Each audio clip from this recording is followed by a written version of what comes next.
On March 26th, after hearing presentations from members of Freedom Palestine Tri-Cities, Port Moody City Council passed a motion to support the federal government's call for peace in the Middle East. Unfortunately, the following day, a couple of councilors who were not in support of the motion and who expressed their opinion that it was not the job of the city to comment on such matters that were beyond their purview were attacked online, called supporters of genocide, and even threatened. At the resulting emergency council meeting that was held on March 28th, the decision was reconsidered and defeated. What follows is coverage of the next regular council meeting, which was held on April 9th. All meeting content not pertaining to the motion in question has been removed. Okay, sounds like we're good to go, so I'm going to call this meeting to order. We start off with a respectful territorial land acknowledgement. The City of Port Moody carries out our business on the ancestral and unceded homelands of the Kwikwetlem, Tsleil-Waututh, Musqueam, Squamish, Kwantlen, Kikate, Stolo peoples, and extends appreciation for the opportunity to work in this territory. Next item is adoption of the agenda. Oh, I've got a Councillor Agtrap. Thank you, Mayor Laddy. I'd like to move reordering of the agenda for 10.1 to move before consent. Thank you. There's been a motion. It's been moved and seconded. I'll call the question. All in favor? Opposed? Carried. Thank you. All right. So that is good then, Madam Clerk? That is good. All right. So we'll move to public input. So as a reminder to members of the public, while we encourage civic engagement and welcome your participation in the public portion of our meeting, there are expectations regarding appropriate conduct and decorum at council meetings. We ask all members of the public to ensure that matters raised with council are constructively focused on issues and not individuals, that any engagement with or about city staff or council is addressed in a manner that is consistent with these expectations, so that we can all engage in this space in a manner that is respectful and constructive and abides by the city's respectful workplace policy.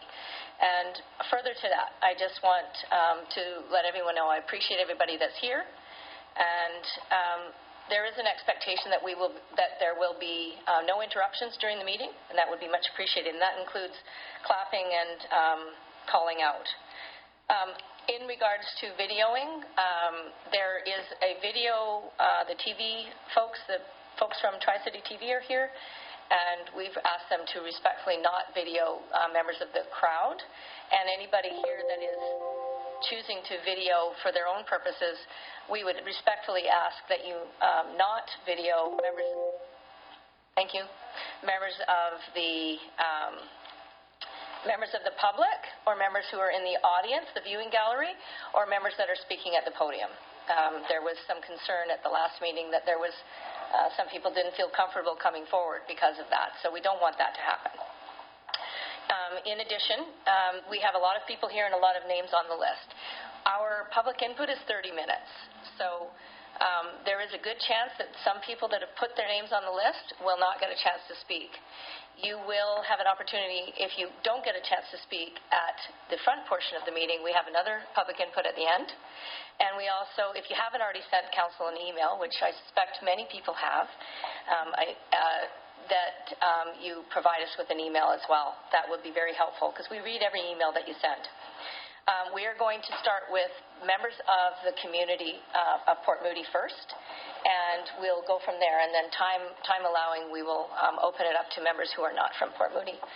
So we will begin with our verbal submissions then. And I see that there are some people online. So once I've completed the members of Port Moody, the residents of Port Moody, we will go to the people online, and if you are a member of Port Moody, please put your hand up. If you are not, you can keep it down until we've moved on to non-Port Moody residents. So I will go to the first speaker on the list, which is Laura Mossy. Welcome, Laura. Please state your name and city of residence. It may seem redundant, but We need it for the record. Laura Mossy, Port Moody. As a teacher of 9 to 12-year-old students, I began each October with a unit on the Holocaust. I read novels and picture books, and we discussed the factors that made it possible for Germany's citizens to stand by while their Jewish neighbors were shipped to concentration camps.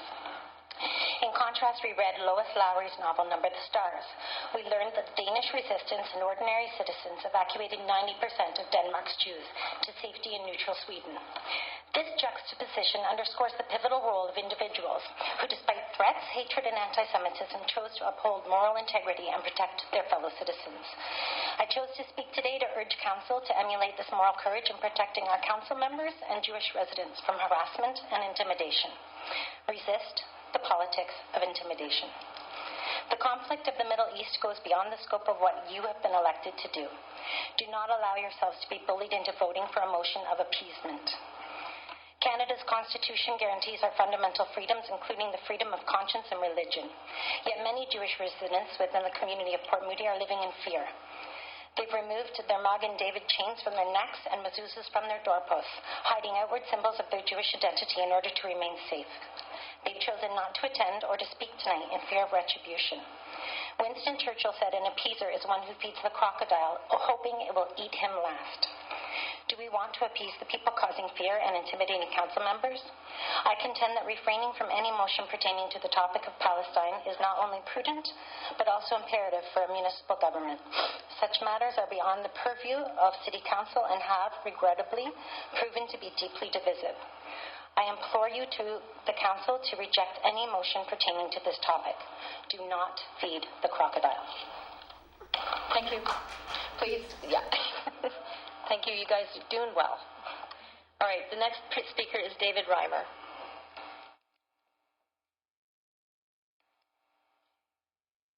My bad, sorry. Excuse me. Go ahead. David Reimer, resident of Port Moody. As I recently learned about this pending motion regarding a matter of foreign affairs and consideration for our council to spend more time on this topic, I felt compelled to come and say a few words tonight.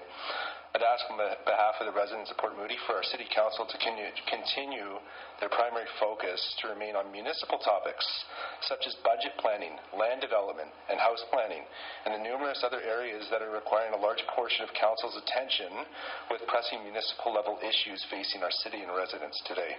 When it comes to matters of foreign affairs, we do have a local MP office as our federal government representation in Port Moody and Coquitlam, and they are the office that is best suited to our local voice and to the federal government level for matters of municipal affairs.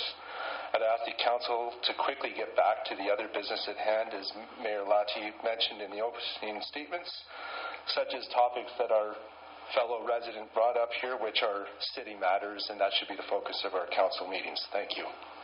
Thank you. The next speaker is Rebecca Brader. Just please state your name and city of residence. Love your shirt. Go ahead. I'm Rebecca Brader, resident of Port Moody since 2009. Good evening, Mayor and Council. I'm here to urge you to not pass the motion that arose from the presentations made by the Free Palestine group for the following 5 reasons. First, this motion is outside the jurisdiction of the city. Your role is to address municipal matters and not to engage in complex geopolitical debates. 2, the use of loaded terms like Zionist, genocide, and unverified statistics during the last council meeting demonstrates a lack of proper understanding of these issues. 3, the wording of the new motion, no matter how quote-unquote neutral it may seem, will only serve to further divide the community at a time when feelings are raw on both sides. 4, some members of the Free Palestine group are not even from Port Moody. Please focus on representing your constituents and the broader interests of these people, instead of providing a platform to a vocal minority with a divisive agenda. 5, as a Jewish resident, I and many others feel increasingly unsafe due to the Free Palestine group's rhetoric and actions. Some council members faced harassment after revisiting the original motion. Now, imagine a Jewish community here in Port Moody that is regularly targeted just for its identity for being Jewish. The Free Palestine group tolerates only agreement with them and will target and spread hate towards dissent, as they did to some of you. Many in my community are too threatened to speak up, and passing this motion would exacerbate these feelings. Thank you. In conclusion, I urge you to follow the lead of the numerous other cities that have refused similar motions and do not pass this or any other motion on this issue. Thank you. Thank you. Your time is up. Thank you. Thank you. Again, please. We're not going to have clapping on either side, please. I'm going to call up Serena, please. And if you could state your name and city of residence, Serena. Okay, go ahead. Hi, my name is Serena. I am 10 years old and lived in Port Moody my whole life. I'm asking you to not pass the motion that's raised because of the Free Palestine group. When I hear them say certain things like, from the river to the sea, it makes me feel angry because what it means is that they want to get rid of people like me who are Jewish. I wish that we can all be equal regardless of whether someone is Jewish, Muslim, Christian, Chinese, and more. Please do not pass this motion so that we can all feel welcome in our own community. Thank you for your time. Thank you very much, Serena. I'm going to call upon Karen W., please. If you could state your full name and city of residence for the record. Although it does seem a little bit redundant because these are all Port Moody, but go ahead. I'm Karen Wiener, and I've been a resident of Port Moody for the past 20 years. I'm here to urge Council to please vote no to any motion related to the ongoing overseas conflict. I feel it has no place in local community politics. Recently, I found myself in tears as I read horrific comments unfolding in a thread on the I Love Port Moody Facebook page. The thread started innocently as someone was asking about the ongoing local protests, but it quickly devolved into divisiveness, ugliness, and outright slander, which I found very distressing.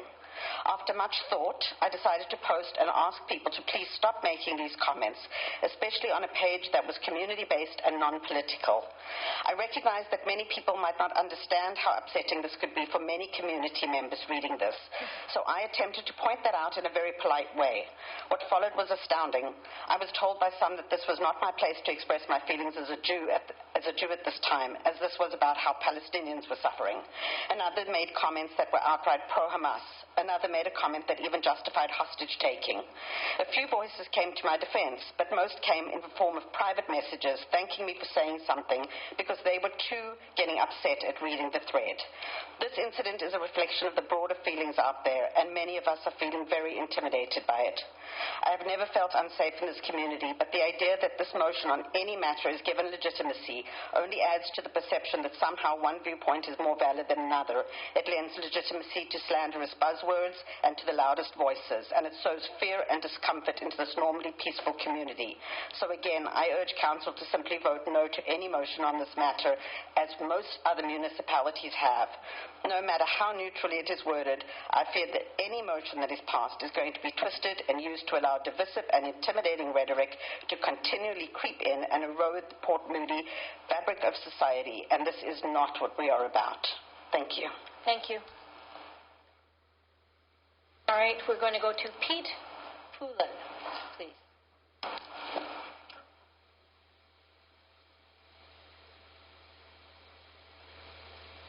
My name's Pete Poulin, and I'm a resident of Port Moody. I've been here for 15 years. I am aware that a group of people from the Lower Mainland have been attending various council meetings in municipalities in which they do not live, most recently in Port Moody, the city I have been living in for 15 years and paying taxes. Their intentions are to persuade municipal governments to side with this group's cause, to give them relevance and cause to take these decisions to the provincial level and then to the federal level. The group has called on all of their members, followers from across the Lower Mainland to fill the auditorium inside and out. out. This group's intentions are to show solidarity with their cause amongst municipalities across the Lower Mainland. It is imperative that only people that live in Port Moody speak on behalf of the citizens of Port Moody. Otherwise, this voice of our city and other cities would in fact be the voice of a traveling organization and not of its constituents. It is clearly outside of the municipal government's jurisdiction to decide and on international issues that the councillors, with all due respect, do not have tools to fully understand this topic. I urge the city to not engage in this topic, a topic that I did not vote for you to speak on, a topic that is for the federal government of Canada, which has the knowledge from ISIS, the RCMP, and committees and experts. Engaging with this divisive issue has already increased tensions and polarizations with our community rather than promoting unity and understanding. Thank you. I'm going to call upon Daniel Golan, please. Welcome. Please state your name and city of residence for the record. My name is Daniel Golan, a citizen of Port Moody since 2021, Honorable Mayor and City Council. I was born and raised in Israel. I'm a former soldier of IDF and a Canadian citizen who reside in Port Moody. In the recent unprecedented attack that I took part on October 7th, I've lost friends who attend a music festival and wanted to celebrate life. May they rest in peace. I'm a person who grew in a liberal home and took part in numerous projects in high school and university that fostering connection between Palestinians, Israeli Arabs, Israeli Christians, and Israeli Jews. I was raised to love and accept the other. With all due respect, I don't think that by choosing one side or another, Port Moody City Hall and community can fix a 3,000 years conflict. I do believe you can most definitely help to mediate and help to solve this conflict, not by choosing sides, but by creating a safe environment for both sides.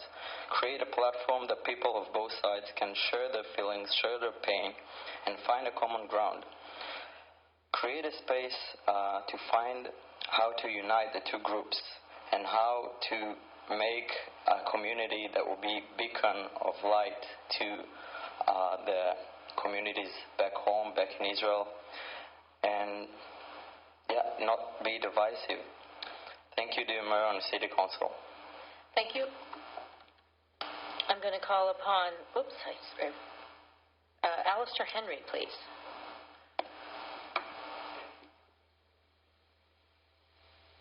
Please just state your name and city of residence for the record. Wait for the light to go on. There you go. Alistair Henry, Port Moody. I'd like to speak about the Free Palestine Tri-Cities BC group that appeared before Council 2 weeks ago. After Council's emergency meeting on March 28th, the group posted on their Instagram account accusing Council of being too sensitive.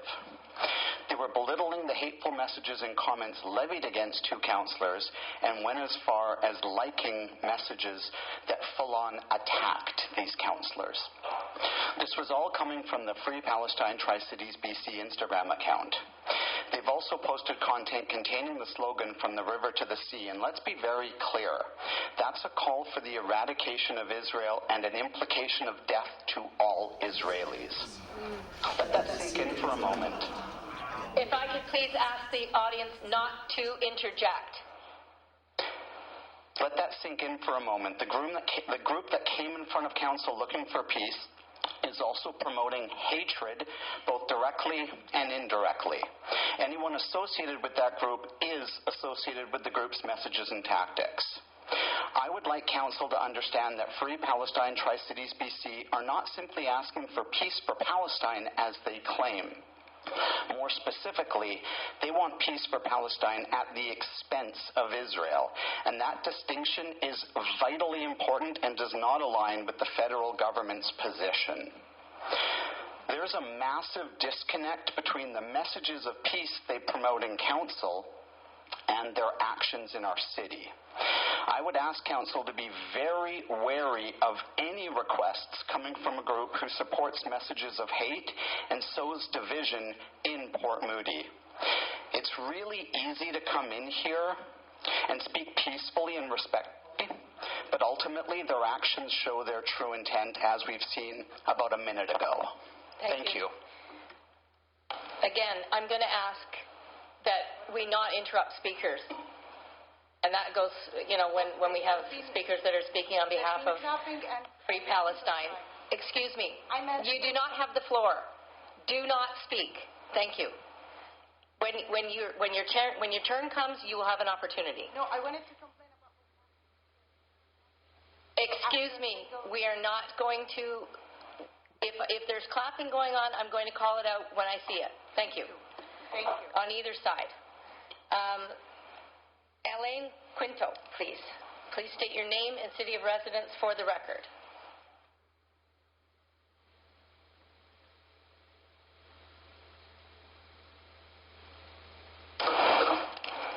My name is Alan, pronouns he and him, and I live here in Port Moody. We are here as a community en masse today upholding our civic duty in the democratic process to express our disappointment at the unprecedented decision to rescind the ceasefire motion that was passed less than 40 hours prior. Without even providing specifics to our entire council to allow them to prepare, the mayor caved into Zionist pressure to call for an emergency meeting and rather blame some untimely social media comments to rescind the ceasefire motion in a shameful display of misuse of power. We don't condone the online comments, and I was just as shocked to see them. That said, was it reason enough for you to rescind a motion that we all spent so much time on, with 18 of us speaking over 3 council meetings?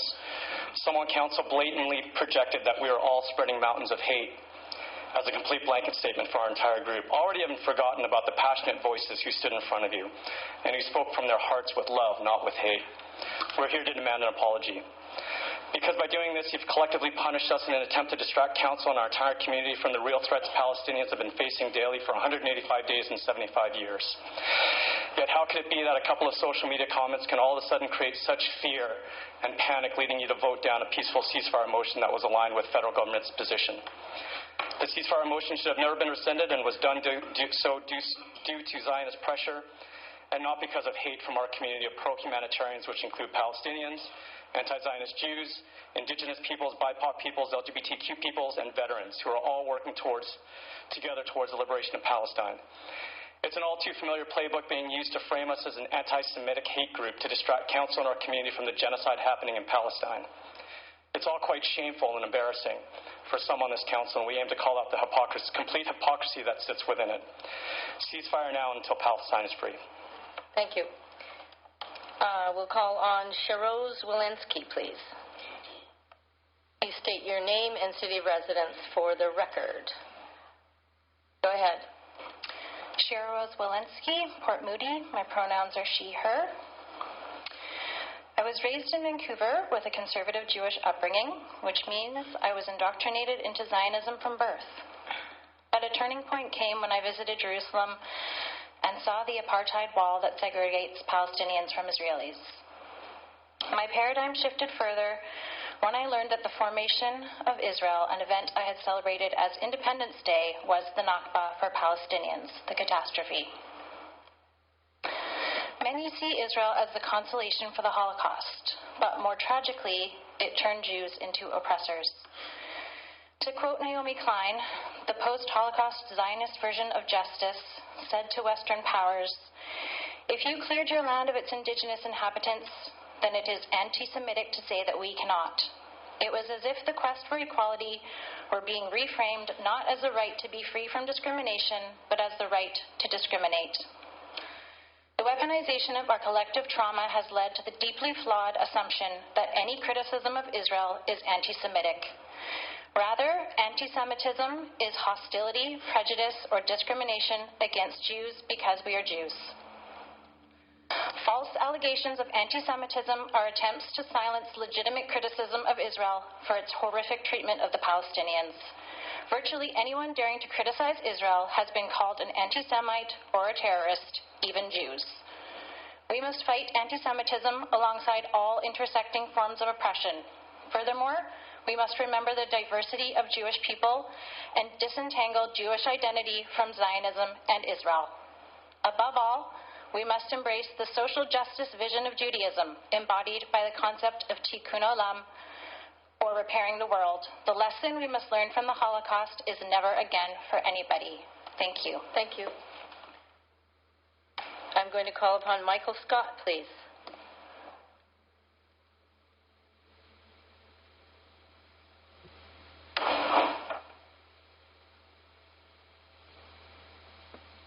Please state your name and city of residence for the record. Thank you. Hello, my name is Michael Scott. I live in Port Moody, and I feel like you tricked me. Sneaky.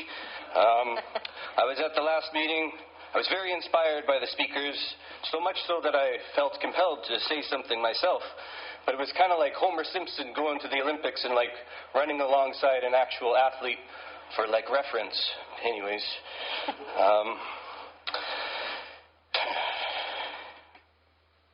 I have no regrets. There was amazing speakers that day. We have a great, amazing community. And you listened. 6 of you voted in favor of a ceasefire.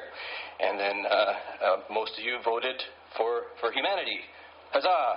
Port Moody really is a caring and compassionate community. Or so I thought. To rescind the motion 2 days later is nothing short of a scandal. My wifey's cousin in Ontario sent us a message on the Instagram, and she's like, hey, what are you guys doing rescinding that thing? Who does that? I don't think anybody does that. So as they say, shame on a mayor and council that tries to run game on the people or something like that. Anyways, Councillor Haven, Samantha, Amy, thank you so much for staying 10 toes down on this and showing true leadership. We see you. We appreciate you. And for everybody else, please do the right thing. We don't want scandalous games and politricks. Please do what we all wanted you to do. Port Moody has spoken. We are against genocide. We call for a ceasefire. Free Palestine. Thank you. Thank you. I'm going to call upon Rosie Patterson, please.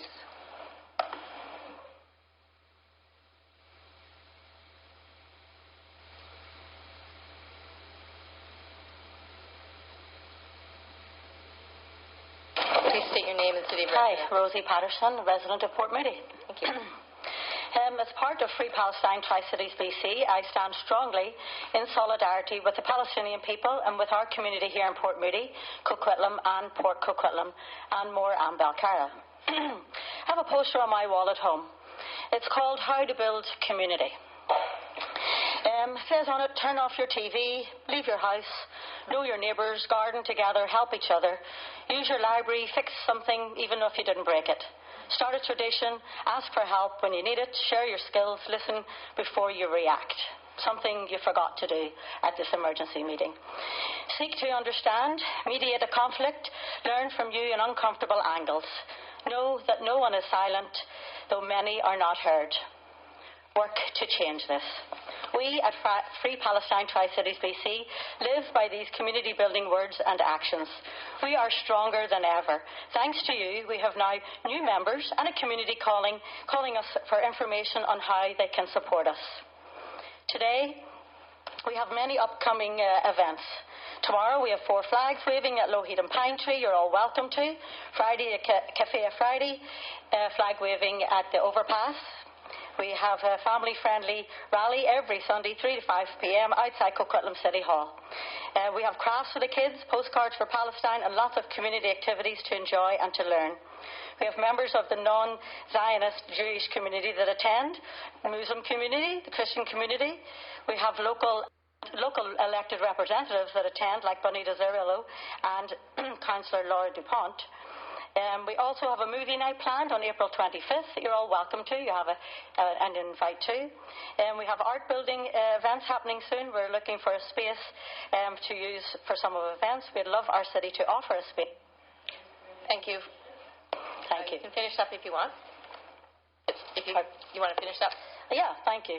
We'd love the city to offer space for the community initiatives, waiving the fees, of course, like you did for Ukraine. I appreciate you listening. This is a genocide. Free Palestine. Thank you. I'm going to call upon Shireen Sufi, please.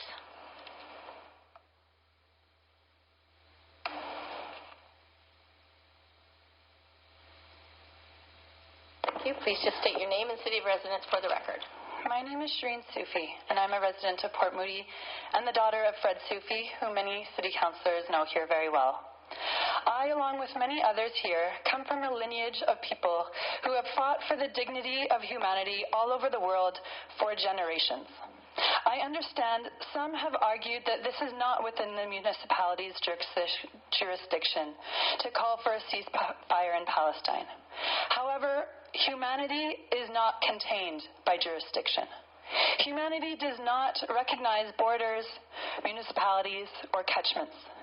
It is our absolute responsibility for all humans to do everything we can to demand the dignity and survival of all human life, and search for places of power to do so.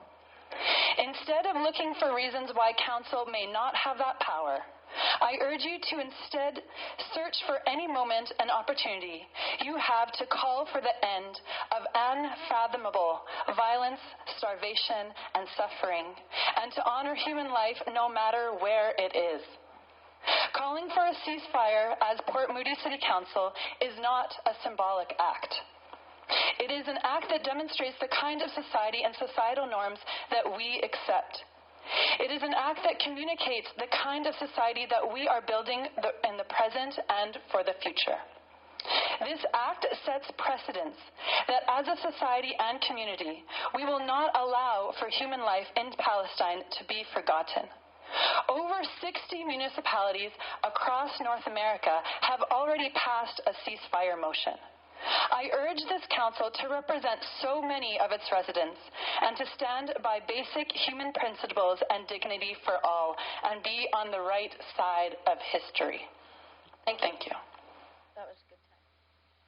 We're going to get to we still have one Port Moody resident on the list, and we are out of our first 30 minutes. So is there somebody that wants to move a 15-minute extension? It's been moved and seconded. All in favor? Opposed? Carried. They took their hands. Oh, there's one other person. Yeah. So we have two people. We have Dan Medzen.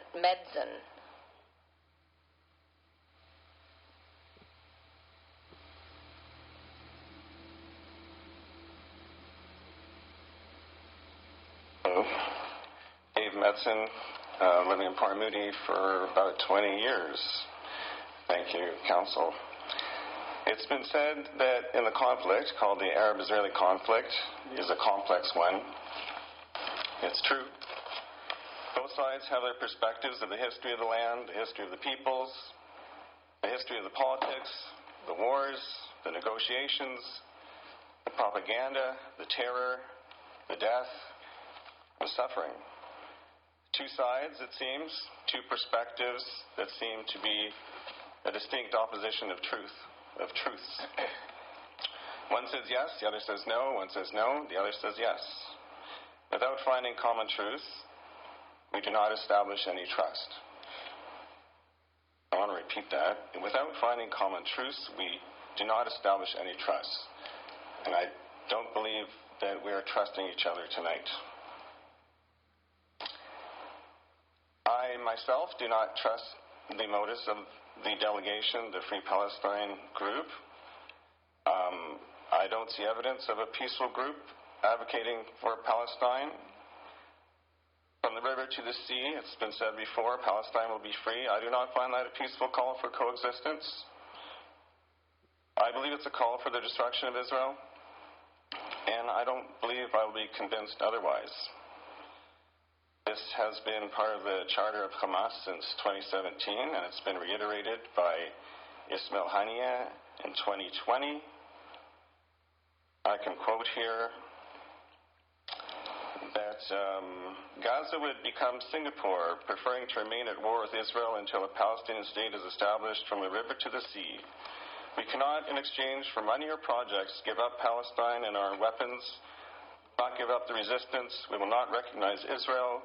Palestine must stretch from the river to the sea. Thank you. Right. We will go to Jenna Bright, who is online. Jenna, if you could state your name and city of residence for the record, please. Absolutely. Hello. Good evening. My name is Jenna. For some context, I am an olive-skinned Caucasian woman, mid-30s, with brown hair and eyes. My pronouns are she, her, and I've recently moved from Port Moody 9 days ago. I'm going to go for a quick second here and just give a little lesson. From the river to the sea is a tongue-in-cheek that builds off of an Israeli statement, from the river to the river. And this indeed is a genocidal call. So that's the other side of that piece. Now I'm going to go back to what I actually wanted to say. When I began supporting the Free Palestine movement, I had an experience that forced me to reflect on my worldview. In fact, over the last 6 months, my entire worldview and values have reformed. But early on, I had presented an idea, and I hadn't considered the trauma of others and how my words and assumptions had affected them. We have all been there. We say that wrong thing, our heart begins to race, anxiety starts to set in. We immediately want to fix the mess that we've created, but no matter what we do, it never feels quite enough. No matter what we say, our privilege only becomes more obvious with every word uttered. Privilege is something we all have in varying degrees. It is nothing to be ashamed of, and it is often something that we are born into. But we need to recognize it, and we need to apply it for the highest good. I invite everyone to reflect on your own privilege and biased behaviors as a lifelong practice. If it's not already clear, not only was the call for an emergency meeting on March 28th an inappropriate misuse of personal privileges, but a gross abuse of appointed power used collectively against residents in this community. White fragility is an undeniably common colonial tool of oppression used across communities in Canada. Port Moody's own values, ethics, anti-discrimination, and anti-racism policies are not in alignment with actions of some members in this governing body. We see your flip-flopping values expressed differently towards different groups of people, and we hold you accountable in this hypocrisy and misuse of power. Thank you. Thank you. We are now we have about, looks like 10 more minutes, so we have time for a few more speakers. So I will go to the first person that is not from Port Moody, and that is David Fox. And then I have, actually, I see one more Port Moody resident online who has their hand up. Go ahead, Mr. Sandler. And then David Fox, you're ready. Anthony Sandler, go ahead. Sorry, hi. Anthony Sandler, Port Moody. I wasn't going to speak tonight, but something kind of occurred to me. Well, it didn't occur to me. It's kind of been the point of every email I've sent you over the last couple of weeks. You know, we have such disparate views here, hearing the speakers, Jewish people who feel threatened and afraid, as I do, Palestinian people who feel misled or misunderstood. At the end of the day, I just, this could have been seen coming from a mile away. And while maybe you had the best of intentions as a council, clearly your intentions didn't work out. I don't understand how we got to a point where we're discussing this at the City of Port Moody Council table. I really hope you just move on from this issue, learn from your mistake, and stay out of foreign affairs. It's just not a good look, and it's not fair to any resident of Port Moody, whether they have a skin in the game or not. Thank you very much for your time. Take care. Thank you. We'll go to David Fox and then Mordecai Girovich. Mr. Fox, welcome. Please state your name and city of residence for the record. Okay, my name is Dave Fox. I'm a resident of New Westminster. I'm active in the Jewish community of the Lower Mainland. I sit on several committees, and it's safe to say my position is pretty much the position of the mainstream of the Jewish community here in BC. At a top level, to have a matter concerning events 12,000 kilometres away put before City Council is a bit of a stretch. It is very much outside of Council's mandate, and we've seen this on many councils across the Lower Mainland. The valuable time and energy of council members really should be focused on the community and ensuring it is a safe and calm environment for all groups, for everyone. International policy is indeed at the federal level. There are federal MPs here who can address concerns and issues. That's where it should go. Going deeper, it becomes obvious that focusing on this crisis among the multitude of far worse humanitarian issues in conflict zones worldwide is a political rather than humanitarian initiative. For if Port Moody is to make a motion on a vision of peace in Gaza, then why not Sudan, Yemen, Myanmar, Syria, the Uyghurs of China? The list goes on and on, with death counts, population displacement, starvation, death as bad or worse than current events in Gaza. More dangerously, as Israel takes the least worst of a series of terrible options for action, all terrible, superficial thinking is driving a surge of anti-Semitism based on an ignorant at best or otherwise malicious take on the current tragedy, with open attempts to demonize the state of Israel, to which the vast majority of Jews are integrally linked. This, then, manages to demonize the Jewish community with classic anti-Semitism that we're all suffering from right now. For these reasons, I once again urge Council to... Thank you. Thank you. Mordecai Girovich, and then we'll go to Neil Naiman. Mordecai Girovich of Port Coquitlam. Honorable Mayor, Honorable Council. My name is Mordecai Girovich, and I'm the Rabbi of Chabad of the Tri-Cities Center for Jewish Life. I speak here today not only as an individual, but also as a representative of the Tri-City Jewish community, and specifically the community members of Port Moody, whom I know so well. 2 minutes is not a lot of time. No. Especially when it comes to speaking about the complex issues of the Middle East. If there is one point I can convey, it is this. Why do people choose Port Moody as their home? It is because of its unparalleled beauty, its unique charm, and most importantly, its reputation as a peaceful and ethically diverse community where people can coexist harmoniously.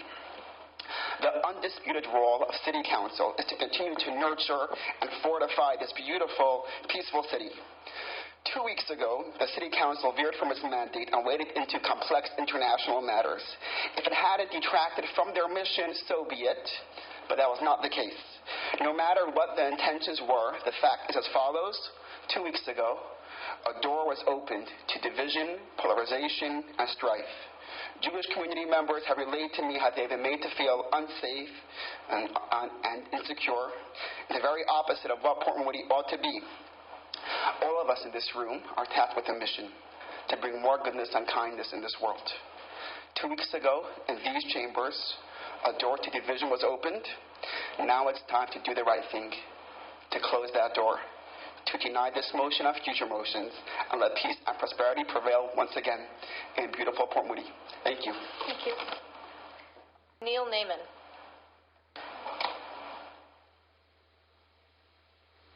Go ahead, Mr. Naiman. Thank you, Council, for giving me the opportunity to speak. I am from Vancouver, not from Port Moody, and I do think that you live in a wonderful community. But I do think that this is an issue that goes beyond just municipal. It's an issue of humanity. I want to respond just a little bit to what the first speaker said about how people could not understand how Germans would allow Jews to be sent away to extermination camps. It's exactly where people don't take a stand for humanity that horrors like that can happen. So first, some may ask, why should a council take a position over what has been seemingly it has no jurisdiction? Yes, at this crucial time, there's an obligation for all of us, every individual, every elected representative at the municipal, provincial, and federal level to stand up as caring human beings and try to stop an impending famine and genocide. We must act now. History has taught us that we cannot wait as we watch a humanitarian tragedy unfolding. I am a Jew. I was raised in a very traditional Zionist family, but who now questions what the state of Israel is doing in my name. I am following in the ages-old tradition of fighting for social justice, Jews fighting for social justice. Tikkun Olam. I cannot sit idly by as the government of Israel bombs innocent women and children on a daily basis. I will not remain silent while Israel continues to oppress the Palestinian people in the illegally occupied... Mr. Naiman, your time is up. Thank you. I'm going to call upon Sabian St. Prix, please.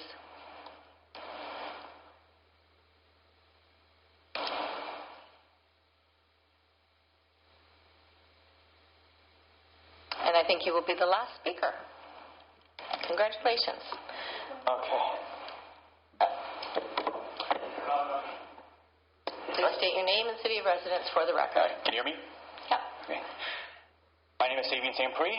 I am a resident of Port Coquitlam. My pronouns are he, him. And I have grown up in the Tri-City area my entire life. The values that I have brought with me into my adulthood are values of empathy, compassion, and the values of showing that we will be able to lend a helping hand to those in need.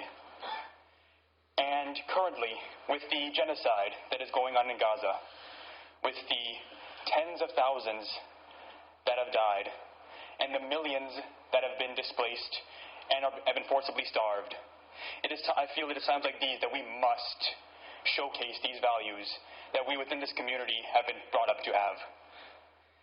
And yet, with the genocide that is carrying on, what I found more appalling is that the world leaders that we are supposed to admire and respect have been allowing for this to happen.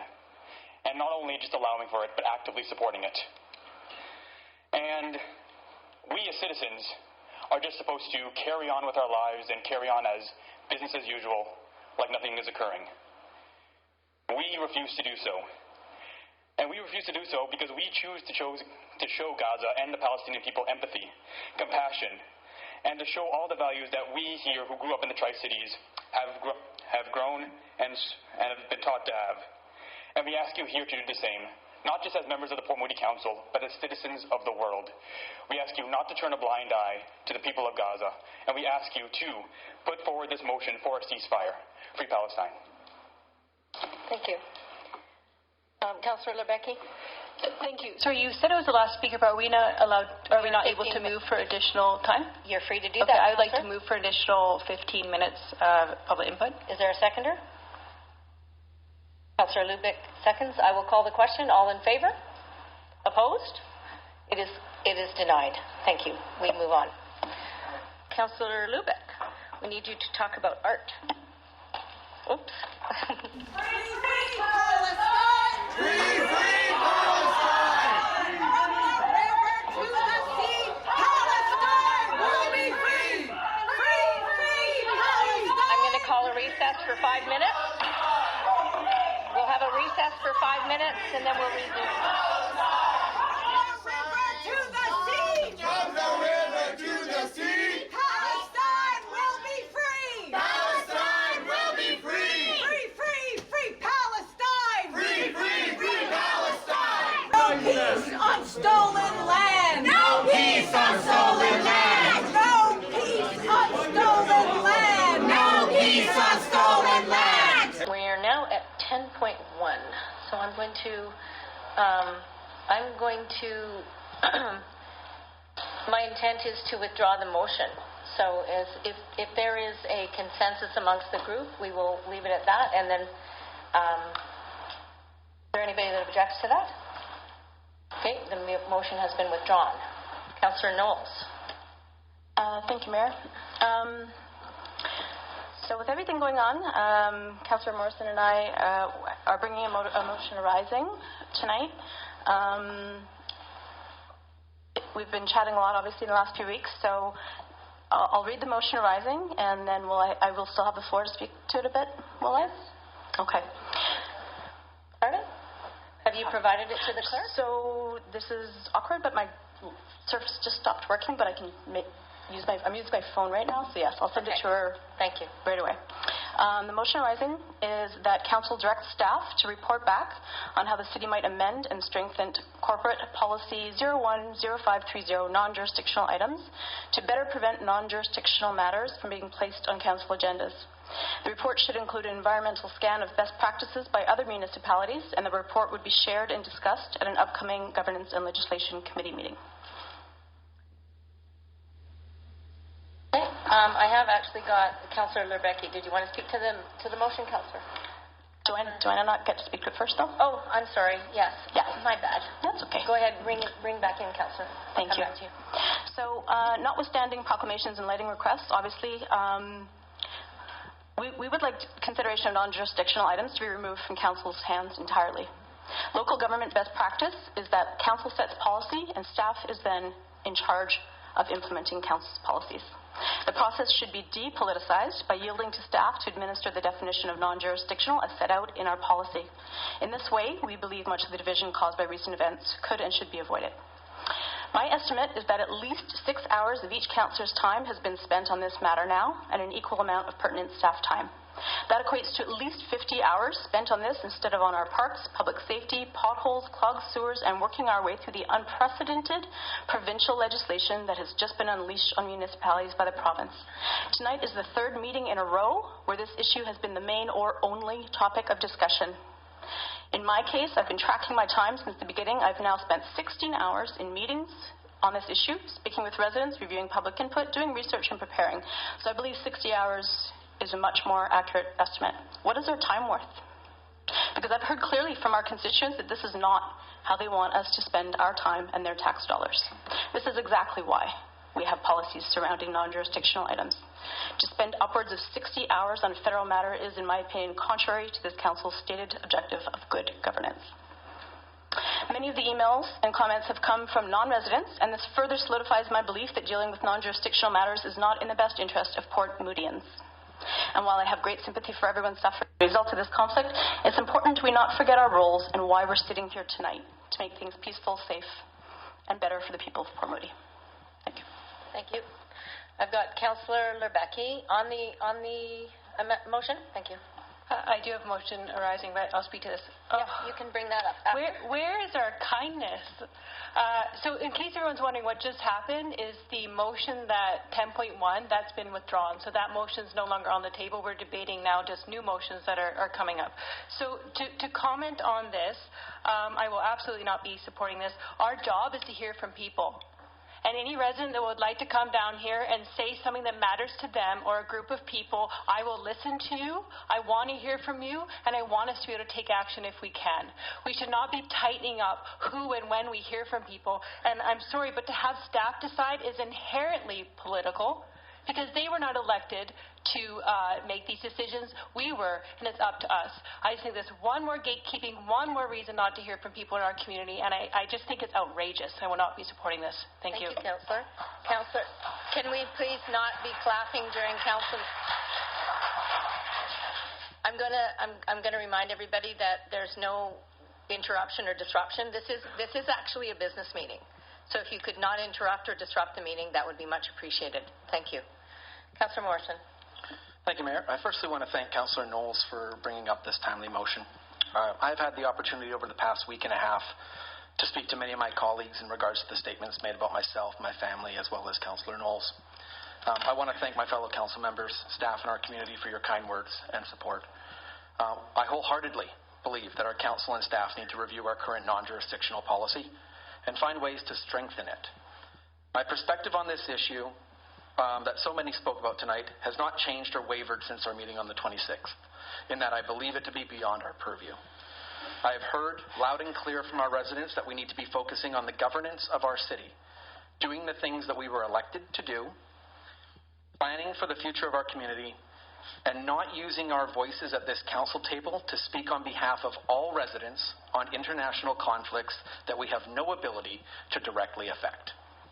I'm hoping that with the guidance of our staff and a willingness to come together and collaborate as a council, we will be able to ensure that we have a policy that will keep us, councillors, from weighing in on international conflicts that will only divide our community, no matter how well-intentioned our motions may be intended.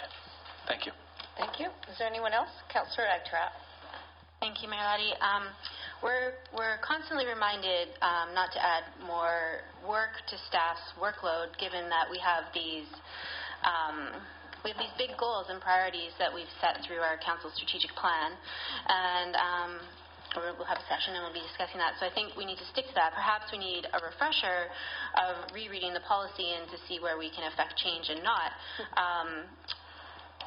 I think the jurisdiction point is debatable, and I do think that it is important to use our voices when we can to be a force of good. So I think policy is fine as is, and I will not be supporting this. Thank you. Councillor Lubeck. Thank you so much. I appreciate the motion put forward. We have spent a lot of time on this, and our community members have spent a lot of time and shared a lot of their feelings with us. And I feel like as much as it's been very hard and hurtful, and I can't imagine what it's like for folks to go through what they've shared with us, we are the level of government that's closest to the people. And I think it's very important that we advocate. We don't have to set policy. We shouldn't. But we can advocate for peace and humanitarian issues. And I do think that it's one of the most important pieces of our job is to help people feel heard. And like they're part of the civic process. So I will be supportive. Thank you. Thank you. Councillor Dilworth. I think it behooves Council, when appropriate, to review any of our policy and look at what our peers are doing and look at best management practices, not just across the region, but across the province and across the country as well. I hear Councillor Egterup talking about burdening our staff with one more item to take on, and I trust that our staff will come back with us, if this motion passes, with some recommendations on where this might or might not fit into our current strategic plan and list of strategic priorities. I also want to say we've received well over 100 emails. We've had texts from our friends, we've had discussions with our neighbours, and I believe that we have heard resoundingly from Port Moody residents that they do not believe that this City Council should have weighed in on this, further sowing division in our city and polarization amongst our residents. At our most recent meeting of March 28th, I admitted that I made a mistake. And I admit it again tonight. Wading into the complexities of the Israel-Palestine conflict are far from my role and jurisdiction as an elected city councillor representing the residents of Port Moody. I would welcome staff to look at how non-jurisdictional items are being managed in our neighbouring communities throughout the Lower Mainland. Let's look at best management practices, and let's look at how we can have a policy that works for everyone. And I think having staff come back with a review, we can all find some common ground on what that policy might look like. Thank you. We have a non-jurisdictional policy. We just have to stick to it, folks. Or, the policies are in place so that we can have guidance on how we run our business. However, councils can override them. We have overridden the policy on more than one occasion for various reasons. I'm not saying that I wouldn't be supportive of what's on the screen, because I think, as Councillor Dilworth said, the conversation should take place, but I'm not going to presuppose what any potential changes might be. We might just decide that our motion or that our policy is fine. At the end of the day, though, I want to remind everybody that a policy is just that. It is not something that is going to necessarily restrict us from doing things. That we have the ability to decide if a policy should be followed or not based on what's happening. Right? We sent for instance, we as a council sent an email or a letter to the federal government about supporting local business. That's a non-jurisdictional issue, but we dealt with it because we thought it was the right thing to do and it was in the best interest of our community. Those kind of things will always happen.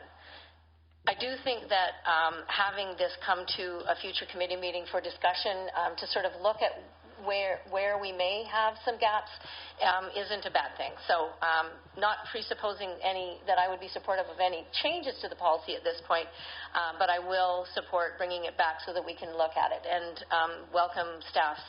I don't expect that would take a lot of work for staff to sort of give us an outline of what the policy looks like and sort of some best practices throughout the region. So I don't think this is going to be very cumbersome on staff, and really this is our work to be done. It's a policy that we have. So I'm going to call the question. All in favor? Opposed? Councillor Lerbecki and Councillor Lubick are opposed. Thank you. The motion passes. Councillor Lerbecki has a notice, I think, a motion arising. Go ahead, Councillor. Yes, and I did share this ahead, but I'd like to get us back on track to the topic at hand. I would like to move that Port Moody City Council recognizes and upholds the role of the Government of Canada in developing and implementing foreign policy approaches and its official positions on the war in Gaza. Thank you. I will send that to the clerk. You already I think she has it. I was just asking I just said that. Sorry. I'm so used to having my... Yeah, I know. Okay. Let's just take a breath here. So... Okay, so is that your motion? Yeah. All right, thank you. And I'm going to speak to it now. Yeah, go ahead. I just want to say that we should not be here tonight having this conversation. Oh, wait. The motion has to be seconded. Amy seconded it, or Councillor Lubick, sorry. We should be here tonight. Everything that led up to us being here tonight should not have happened. I feel this has been an absolute mess. And in my opinion, another example of procedural and other issues, we've seen this term, but I'll have more to say on that during my verbal report, which is at the end of the meeting for those who wish to stay. Right now, focus on this motion. But I do want to say that as a councillor, because I can only speak on behalf of myself, I am deeply sorry for what has happened and for this situation tonight, and you should expect better from your elected leaders. The last few weeks have been very difficult on a lot of people, and I've spent a lot of many sleepless nights thinking about this. But you know what I realized? I realized that the fact is the call for just and lasting peace, the call to end the loss of innocent lives, of innocent children's lives, rises above the situation. It rises above tonight. It rises above our local politics. It rises above who says what to who on the internet. It rises above any of us as individuals or groups. It's not an issue of jurisdiction or a political position. It's a position of humanity. It's not something that can be rescinded. It's not something that can be taken back.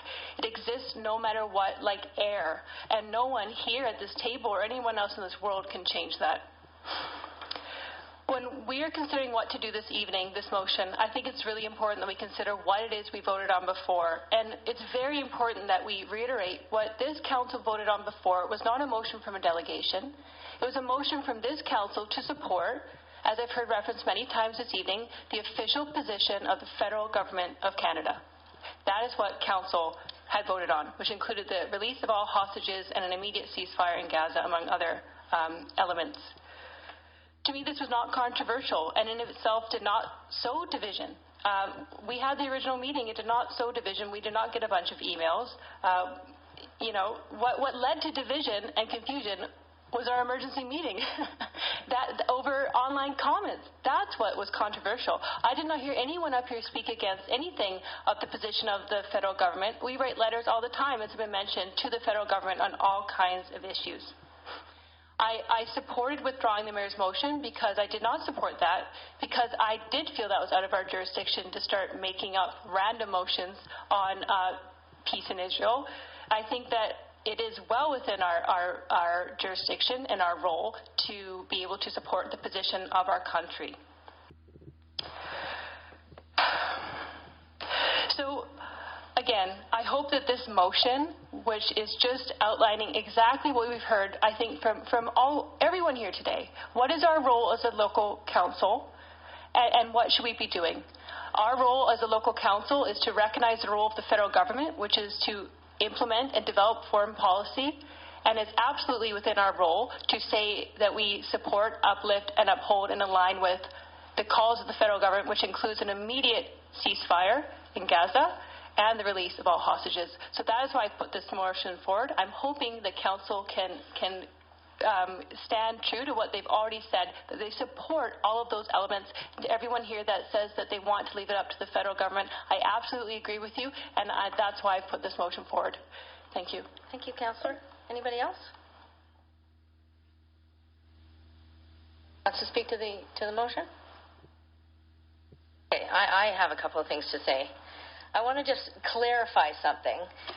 The meeting on the 28th was not held because of social media comments. The meeting on the 28th was perhaps expedited because of that, but we would have been here tonight reconsidering the motion because there were members of council that wanted to change their vote, which is their prerogative to do.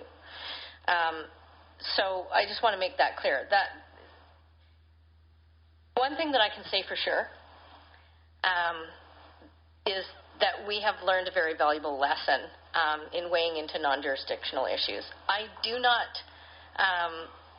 I believe that Councillor Lerbecki is correct. It is incumbent upon each of us to take a position. It's not incumbent upon this body to take a position on behalf of every resident that lives here. That is not our job.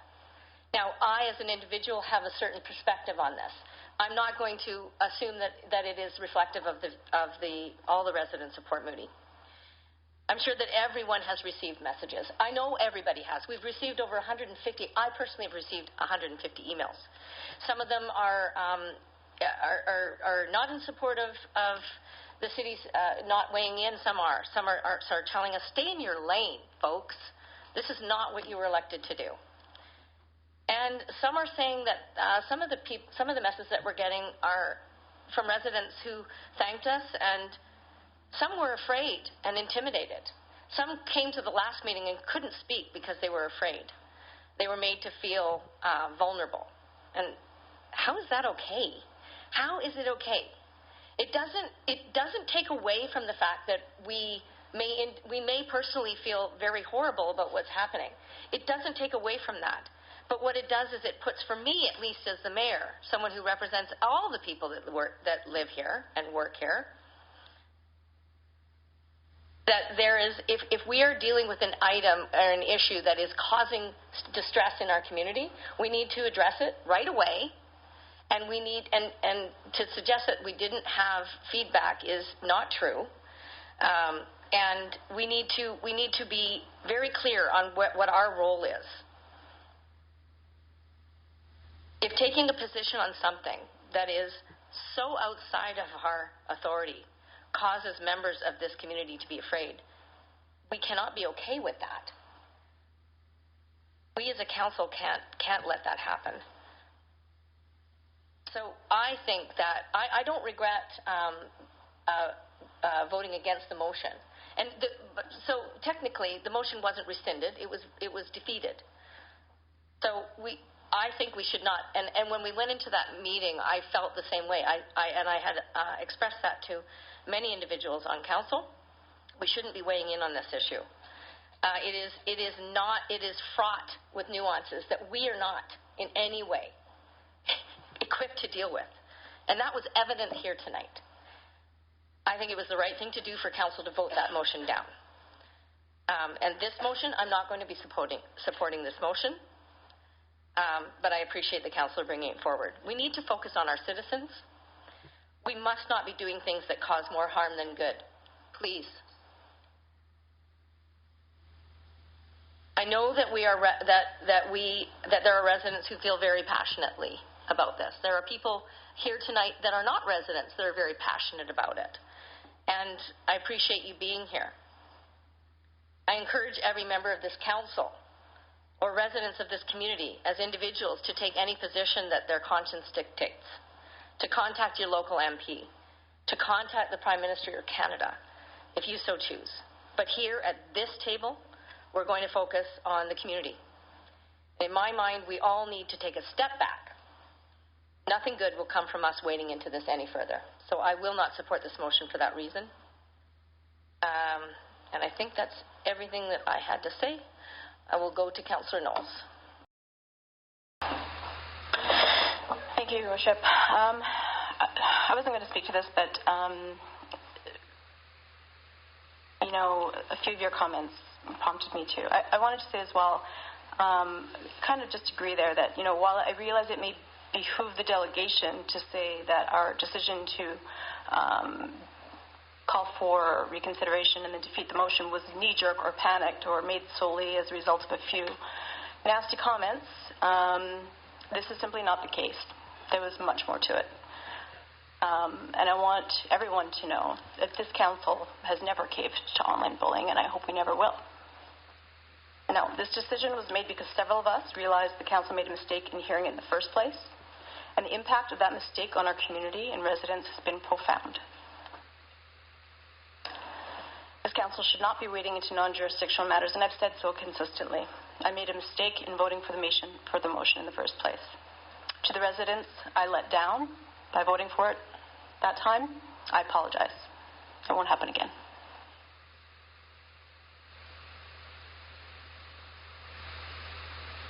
Thank you. Councillor Agtrap? Oh, no, actually, Councillor Agtrap and then Councillor Lubick. Thank you. On the point of jurisdiction, it's not our jurisdiction. Sure, I agree. Though in 2022, Council made a motion on the Ukraine-Russia war, only 5 days after that conflict started.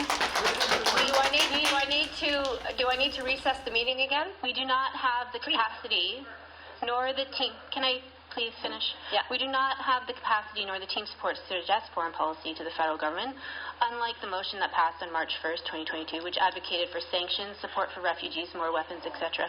This certainly seems like precedent for me, and as being noted, we have written letters to the federal government. Additionally, we are a member of the Canadian Federation of Canadian Municipalities, which carry out considerable international programs predicated on the ethos of municipal engagement on a global scale. Specifically, there's the Jordan's Municipal Support Project implemented by FCM in a collaboration with the Jordan's Ministry of Local Administration in the Jordanian municipalities and funded by Global Affairs Canada. So indirectly, municipalities are involved in foreign affairs through FCM and our federal government. We are closest to the people, and I believe democracy starts here with local governments advocating for their citizens, whether that is at a municipal level for things that we can actually deal with or to higher levels of government.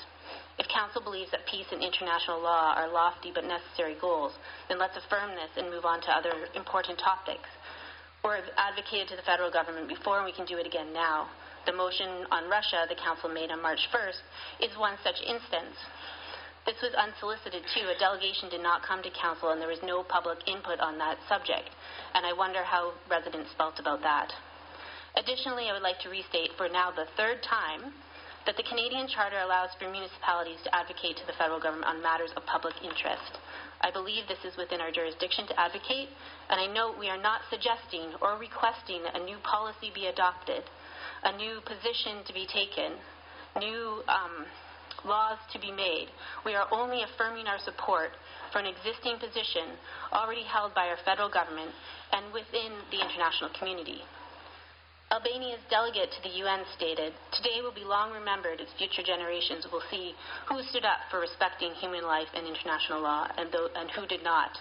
And they were not speaking about the current conflict that looms large in our minds, but a failed vote on a UN Security Council vote on the topic of Ukraine on February 25th, 2022. So I keep this in mind as we vote on this motion. Thank you. I will not be coming back to you, Councillor Lebecki. What's your point of order? Pardon?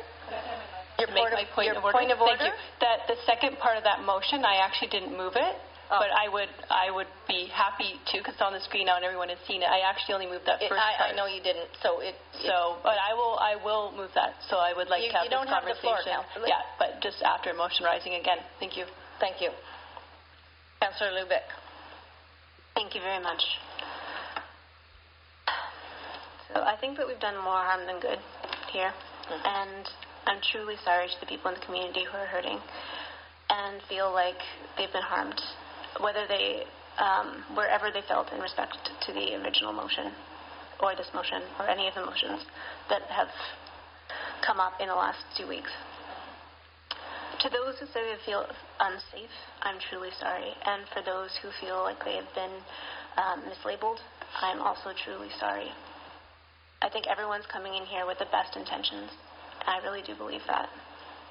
I also know that there's a lot of very high emotions in this room, and there's probably a lot of intergenerational trauma that's coming up at both sides. And I really appreciate everyone who has spoken and written and tried to help us and others understand their points of view. The The intent of the original motion, which was crafted by Port Moody Council, was to support peace, end violence, humanitarian aid, and release hostages. It was very much in line with the federal government's policy. It was not meant to take sides in any way whatsoever, and I do believe everyone on this stage has said that they don't back Hamas, and I have heard horrible things online saying that some people may support Hamas, and I really feel like it's really important that we don't put labels on people. It's important we don't label anyone. I don't pretend to be an international conflict expert. I only know that all life is sacred, and healing can't begin until fighting and bombing stops. I wish we had just kept our original motion, but we didn't, and now we're here. And I think that what's up on the screen is saying this. It's not our role to make international policy, and that's what a lot of people have told us that they want us to say and to do, and I appreciate that. I think what this is saying is that we are affirming what the federal government has already said, and I don't think that there's anything wrong with that. This is also in line with Amnesty International and Doctors Without Borders. I don't think it's siding with anybody. And I also have, and I know there's enough motions arising already, but I will also have a motion arising, nothing to do with international anything. But again, I appreciate that everyone's come out today, and I do think that it's important as the level of government closest to the people that we do advocate, because a lot of people are hurting, and that hurting needs to stop. Thank you. Councillor Morrison. Thank you, Mayor. As I hear my colleagues here, there was comments about that we're allowed to weigh in on matters of public interest. There are hundreds, if not thousands, of things that we can choose to weigh in on, and it's how we choose to spend our time as a council, staff time, on the matters that come before us. That matters to our residents as well. We could give input on every international conflict if we wanted to, if that was something that our residents wanted us to do, but that's not what we've overwhelmingly heard through emails received and input received from our residents. We have a responsibility to be good governance leaders of the city. And as pointed out by Councillor Lebecki at a previous meeting, the official position of the federal government wasn't supported by all MPs or even all parties. And that was one of the reasons why she did not support one of the amendments to the original motion that was proposed at our first meeting when this motion was passed and then subsequently rescinded. I'm wondering why all of a sudden now supporting the federal government's position is now all go ahead, when that was not acceptable on the 28th or 26th when we had our first meeting. So I'm a little bit confused as to what we're trying to achieve with these motions tonight. Are we trying to find a common ground that makes the pro-Palestine group happy with them coming out in their numbers tonight, while at the same time trying to keep the Israeli contingent and people that want us to stay in our lane happy? I don't think there's going to be any solution. There's only going to be losers on these motions tonight. One group, no matter what, will feel like we haven't done our jobs, or that we've waded into something that is not within our wheelhouse. And for that, I apologize to our residents. We have spent way too much time on issues like this. And that's why we brought forward the motion to try to strengthen the policy, so that way we can get back to the city business that we need to be dealing with, to make sure that we're growing great communities, international communities, multicultural communities that can get along together, and not creating division, no matter how well-intentioned our motions are trying to be. I hope that this motion fails, and that any subsequent motion on any type of international conflict or trying to find this common ground tonight fails. And if these councillors so choose to want to join one of the groups to be able to speak in favor of anything that's going on at a federal level, I encourage them to do so themselves. Join the groups. You can sign up. I don't know if any of them have, but they can, and they can use their voice to speak that way. but not when representing nearly 40,000 residents in our city. So those are my thoughts on this. I will not be supporting, as I have said the first two times that these votes came up, the reconsideration was not on me. That was on other councillors wanting to change their vote. I have been the same every single time. This is non-jurisdictional. I'm going to stick to that vote all the way through. Thank you. Thank you. I don't see any other hands up. I'm going to call the question. All in favor? Opposed? Councillor Dilworth, Knowles, Morrison, and myself are opposed. The motion fails. Councillor Lerbecki? Thank you. So there was a second part of the motion that folks might have seen up, and I hadn't actually moved it, but it has been put up on the screen now, and everyone has read it, and it's only fair, I believe, that we recognize that. And that was that Port Moody City Council recognizes hurt being experienced by many members of the community following the March 28th special council meeting and apologizes for any hurtful comments that were made. Is there a seconder? Okay. Councillor, thank you. So, now we can kind of step back, I think, from the previous topic at hand and just talk about what has been referenced a lot on both sides. I don't like to even say that word, but in terms of a broad spectrum of people, and that is hurt, confusion, upsetness that has been experienced by many people. And regardless of what you maybe want to identify why we met, I disagree with what you're saying, Mayor, on why we met. From my own information that was provided to me, I'll leave that be for now. But calling an emergency meeting with no information provided to the public, with no clarity on why we were meeting, about such a sensitive issue to our community, absolutely hurt people. It absolutely sowed confusion and division in our community, as we have seen since that date. And I think that we need to recognize our role in that as a council and be able to say when we've made a mistake.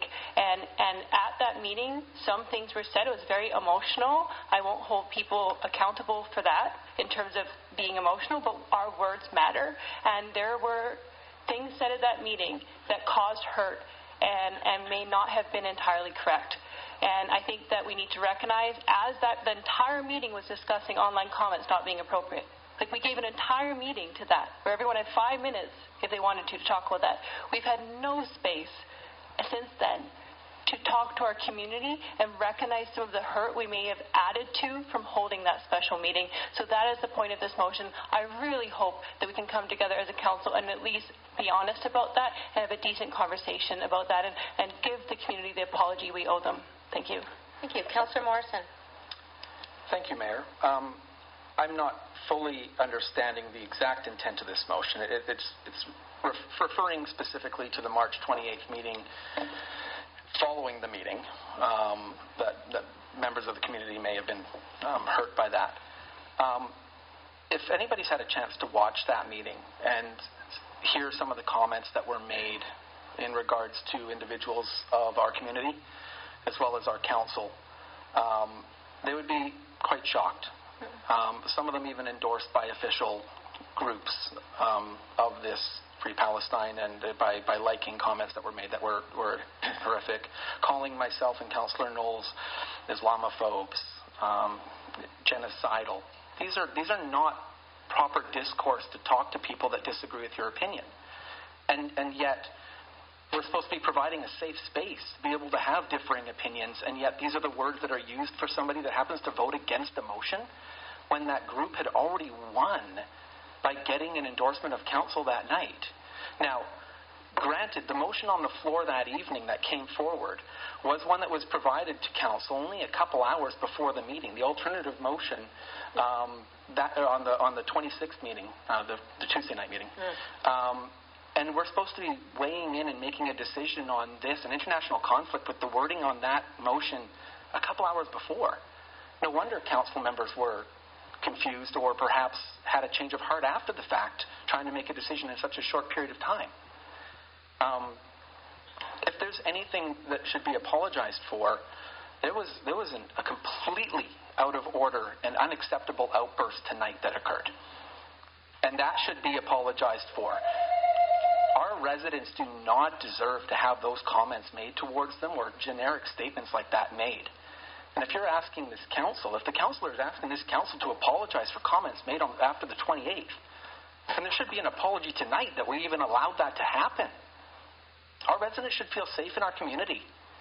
And this is not creating safety by chanting and yelling from the river to the sea in our council chambers. Please stop. Please stop. No. Sorry, you have an opportunity at the end of the meeting. If members here want to apologize for what they did with multiple people chanting that in this chamber, to my residents, they can do that at the end of the meeting with our public input, and I will vote for every extension until you're done apologizing in any way that you want to do. But that was completely unacceptable, and I will not be voting for an apology when myself was attacked, my family was attacked, my fellow councillors and my residents of this city were attacked online for having a differing opinion. I will not tolerate it. Nope. And I will not tolerate it going forward either. I have a feeling I'm going to get a whole bunch of stuff happening to me tonight, online. People saying that I'm anti-LGBTQ because I happen to be against a motion that's non-jurisdictional. That's not how we open dialogue, and that's not how we communicate as a city and as residents. Okay? That's my thoughts on this. Thank you. Thank you, Councillor. Councillor Knowles. Thank you, Mayor. Tough to follow that one, Councillor Morrison.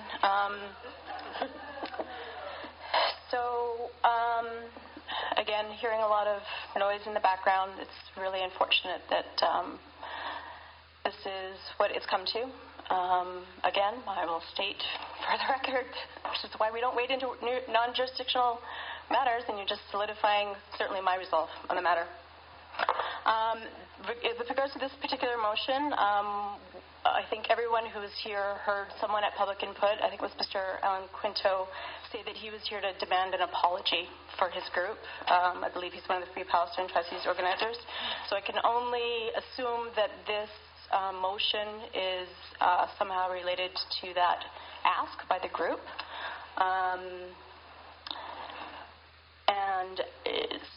So for me, this is clearly yet again taking a position for the Free Palestine group, and I cannot support it. I certainly do apologize to every single resident of this city who has been hurt in the last few weeks by this constant disruption and hurtful comments that have been made on all sides. The entire situation has been terrible, and I really do hope that we can get past this and come together as a community, but not with a motion like this. Thank you. Thank you. Councillor Dilworth. Thank you. I didn't weigh in on the last discussion, and I wasn't going to weigh in on this one because I felt that there wasn't anything more to add to the conversation, and I didn't want to delay making a decision and moving on to doing the business of the city. But I have to say, over the past 2 weeks, we have seen members of our council, we've seen members of our community, we've seen people online being insulted, being bullied, and even threatened. And that's not democracy, that's intimidation. And we saw a very perfect example of that tonight when a number of residents, in the most disrespectful manner, threw shame in our people's chamber. Just because I don't support a letter asking for ceasefire does not mean I support genocide. It does not mean I'm abusing my power. It does not mean I have caved to apparent Zionist pressure, as has been suggested. I support peace, as everybody does. I will advocate for that in ways that are more appropriate than expending any more time and energy on this issue in Port Moody's chamber. Thank you. Right. I will call the question. All in favor? Opposed? Councillor Dilworth, Knowles, Morrison, and myself are opposed. Thank you. Right. We have the consent agenda. Is there somebody that would like to... Oh, Councillor... Sorry? Councillor Lubitz? Is that a motion arising? It was a motion arising. All right. I'm just trying to find it. This will be well, gosh, I hope this one's a short one. So my Have motion, you provided it to the clerk? I did. Thank you. The staff engage with community organizations such as the library and Pomo Arts and inquire about opportunities to create events that foster interfaith and intercultural collaboration. Thank you. That's been seconded. I'll be really brief. I hope it's self-explanatory.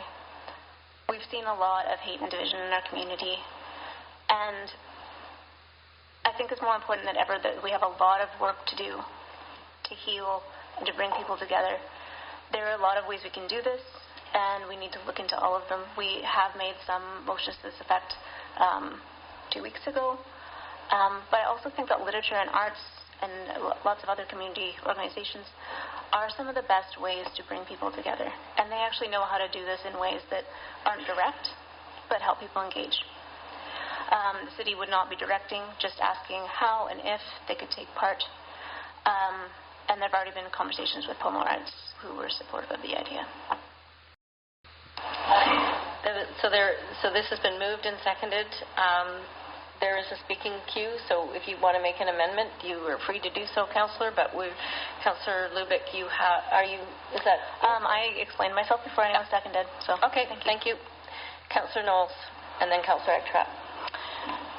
Thank you. I appreciate where this is coming from, Councillor Lubick. I always do. You lead with your heart, and that is something that I always have appreciated about you. That being said, I cannot support this for a couple of reasons. First of all, I think a councillor earlier today mentioned that we have all this work and we shouldn't be adding to the workload of our staff and our current work plan. So hopefully that councillor is consistent in voting against this, because this is extra work for our staff. But from my perspective, if Pomo Arts and the library are interested in putting together some cultural, workshops or whatever to, help the community heal, I'm all for that. I just do not want the city to be involved at this point and anymore. Okay. Before we go to you, Councillor Eichtratt, I'm going to let the city manager weigh in. She has something to advise us on. Thank you, Worship. I was just going to note that if this is something that Council supports, it's coming, I know, as a motion arising, but staff would certainly appreciate the opportunity to report back, and the way that we normally do that is in a project proposal. But that was just more of an administrative note. Thank you. So we'll have to provide that as an amendment or an addition to the motion so that staff report back with the project proposal. If Councillor Eichtratt.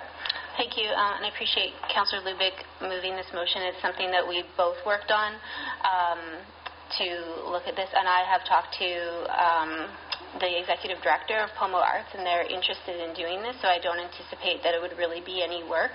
For staff, it's more about what is and maybe this is where we can get advice from the clerk or from the city managers, how would we move this to ask these organizations to do that. And the only thing I would wordsmith would be on inclusion and explore, and to get rid of inquire about and just say explore opportunities to create. That would just be a wordsmithing thing. So question through to staff, how do we action this without the need for a project proposal, and is there a way?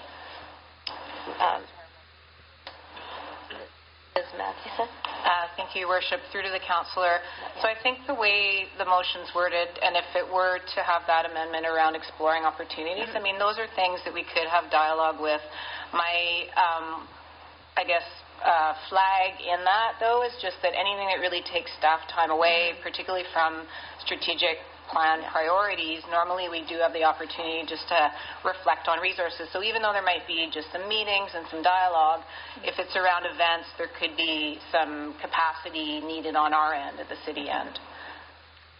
Would you have recommendations on how we should proceed then? Is it just the simplest thing to refer to staff, or? I would suggest that, yes. Okay, so then I'll make that. And just if I could add to that, the report back may end up being quite simple, right? It may be that we have some meetings with the library, Pomo Arts, there may be other relevant community organizations that we could follow up with, so it might end up being a fairly limited scope, but we would appreciate the opportunity to just reflect on resources and capacity. Okay, then I will also amend it to say report back. Staff report back with a project proposal. Yeah, and then the other part was like instead of acquire, just say explore. Okay, so they explore opportunities. So it is, yeah, okay, so inclusion and explore opportunities. And that's just keeping in mind that I have had conversations with the executive director of Pomo Arts, and she's expressed interest. Okay, so that is a amendment that's been seconded. Thank you. Along with the referral to staff. Councillor Lerbecky, are you on the amendment? No? Councillor Dilworth, are you on the amendment? I am on the amendment. Go ahead. No, I'm actually on the main motion, sorry. You're going to have to get back in the queue. Councillor Morrison, are you on the amendment? Okay. All right. Then I will call the question on the amendment. All in favor? Opposed? Carried. Thank you. Back to the main motion. We will go back to Councillor Lerbecky. Thank you.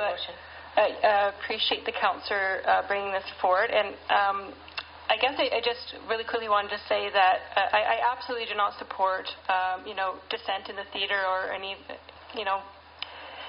thing that has happened with that tonight. But I do want to say that occurred after we would not support hearing from everyone in the theatre, which goes against democracy and the purpose of public input. I'll go to the motion now, but I thought that was important to make that point. Yeah, no, I fully support this. I think that, again, we've heard a common theme tonight, even though I would use cognitive dissonance in terms of some of the councillors' conversations around it, but hurt in our community and needing to make spaces that can foster safe dialogue. I will say, though, at the end of the day, it is community and community members that know what you need, know what safety means to you and looks like to you, and what resources and supports would be most helpful to support these conversations. So I just want to, make that point that this needs to be, and I'm positive will be, of course, through the lens of offering support to community members and groups to support them in deciding and creating the spaces that they would like to see, because you know better than us. Thank you. Thank you, Councillor. Councillor Dilworth. Thank you. I can't echo enough the comment that Amy leads with her heart bringing these motions forward, and I really appreciate the intent, but I'm not going to support this for a couple of reasons that I will articulate. Our staff should not be the ones directing this approach to looking at interfaith and intercultural collaboration. The Port Moody Art Society has a board of directors and members. Our library board has a board of directors and members. Our Heritage Society has a board of directors and members. Our multi-faith organizations are always looking for opportunities to bring people together. I think that there are members from all of these associations following City Council and what's happening very, very closely. And I think rather than asking our staff to direct or advise those board of directors on how to do their job, that we should leave that to those individual organizations and their board of directors. This circumvents a way of getting away from a project proposal, and it avoids adding any more workload onto our staff. So it's a great motion. I just can't support it. Thanks, Councillor Lubick. Thank you. Councillor Morrison. Thank you, Mayor. I just wanted to say I really do appreciate the motion and the ability to try to create more paths of communication for our residents to be able to find common ground and find places that they feel safe and included. As the council representative for the library board, they do have a fantastic board, and they are very, very aware of what programming they offer, what spaces they have available, although limited, and we've been told that many times for the library. There's always more demand than there is space.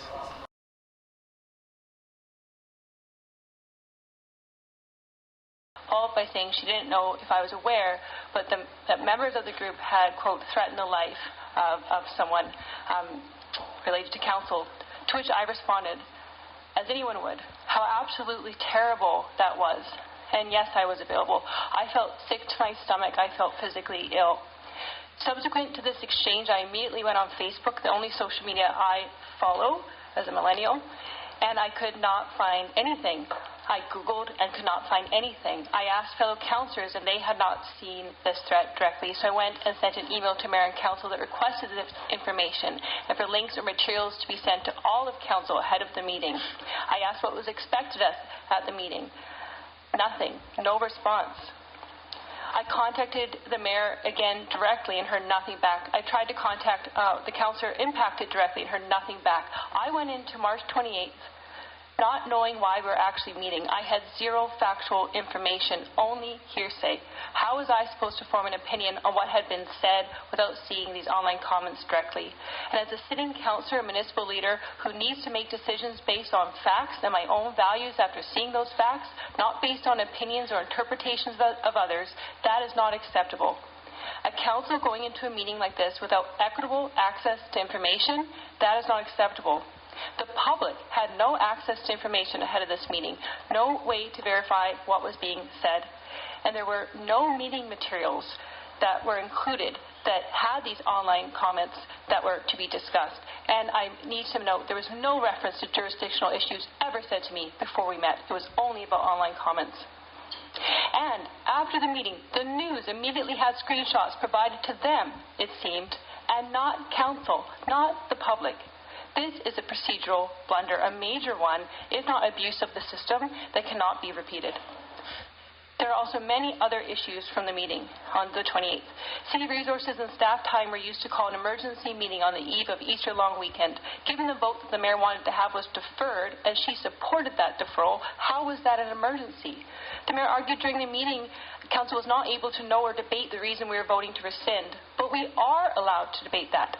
What we couldn't debate was the motion itself, but I was cut off repeatedly by the mayor when trying to ask for that information required to inform my vote. Why was there no public input at a meeting regarding such an important topic? And perhaps the most disturbing of all to me, the vote to defer the debate on the mayor's motion. And I have to quote Councillor Knowles in saying that you would like to move to deferral because Councillor Morrison had to get back to work. We should not defer votes and end meetings due to personal schedules of councillors. If we have quorum, we should continue. Meetings of the past have always continued, even if councillors have to leave for personal meeting, if quorum is still there, and we would have still had it. And I have to ask, was that deferral really because Councillor Morrison had to get back to work, or is there worry that the vote would be 3-3 and the mayor's motion would fail that night? That is what many residents are certainly thinking, and regardless of the answer, to even create a situation where it looks like that is not okay. The entire March 28th meeting, in terms of how it was executed and carried out, to me is something our community should not be asked to accept. I feel the meeting did not represent good governance, transparency, or fairness. That is my letter. I hope council can take it to heart because it's from mine. But it's time to put words into action, and that's why I'm providing the following notice of motion. That staff be directed to update the council procedure bylaw so that all agenda items for all meetings of council require at minimum a background memo if any action of council is requested, including for rescinding of motions and mayor's verbal reports, so that all members of council and the public have equitable access to information, and that postponement or deferral of meetings shall not be permitted for reasons of council members having to leave a council meeting or members being late to a meeting, as long as quorum is maintained. Thank you. Councillor Knowles. Thank you, Mayor. So I want to speak briefly about Optimus, but I will take just 30 seconds here just to address some of what I've just heard. And that is, it appears to be an allegation that I've voted or moved to defer a vote for a specific council member. What was left out of that explanation is that that the motion was not made available to us in advance, and there was some difficulty in the mayor providing it to the clerk and it getting up, and time is ticking by. It was supposed to be a short meeting, and it was just going on, and we were now debating a new motion on the floor. So I certainly have no apologies to make there. It was completely appropriate to defer that vote to where we could all consider whether we would even wanted a new motion on the table, and I think time has borne that out. And again, the meeting was the emergency meeting was called for a revote. It wasn't an emergency meeting to respond to social media comments. That wasn't the issue. I really object to it constantly being framed that way. I've spoken to it many times. I will continue to do so. The decision was made because several of us wanted to change our vote, and that is our prerogative as councillors. I've also received a number of quite hurtful comments myself. But even when my heart drops and I feel sick when I read those kind of comments, I remind myself of three things, and I think it's important that we all keep these things in our hearts. One is that I know that I'm standing for my beliefs, and the advocacy for the physical and mental health of our community is really at the heart of my values. I think it's the right thing to do. I only hope that I can properly articulate that my heart is with you, no matter where your family is or was from. And I know that peace and harmony is on all of our hearts, and that's where we want to get to. But it does not always come out that way, and it's not always obvious.